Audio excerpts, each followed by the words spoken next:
Accused of stealing, embezzling electricity from employer.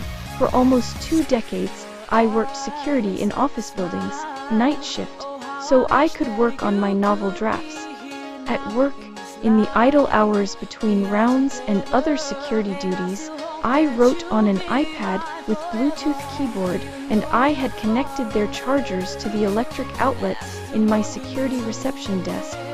I get a lot of comments on how I should not write at work, and that was why I was singled out. These commenters are wrong.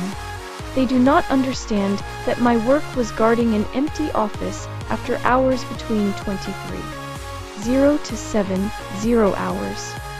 This involved a maximum of 2 hours of actual work, walking rounds, checking if all the keycards had been returned, answering phone calls, leaving 6 hours to pass the time and stay awake.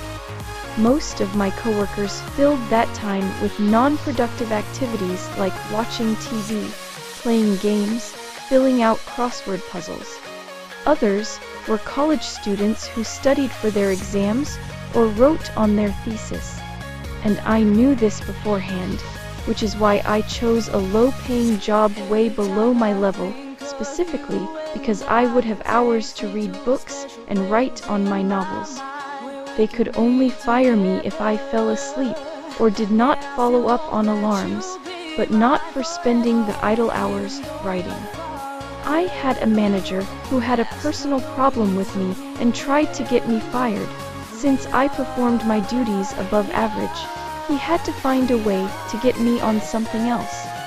So, one day, I was called to HQ for a meeting with my manager and a floozy from HR, a young female intern from the Human Resources Department, who spent the whole meeting flirting with my idiot manager, who was married to the company owner's daughter.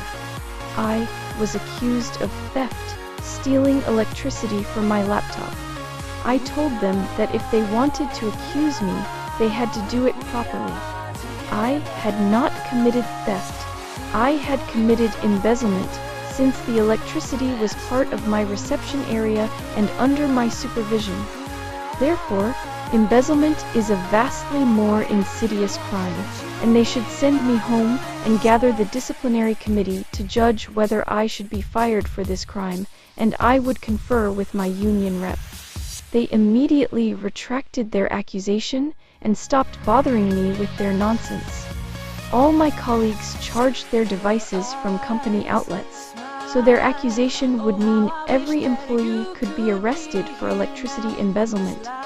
Then, the irate manager hung up a sign in the security area that nobody was allowed to charge their personal devices.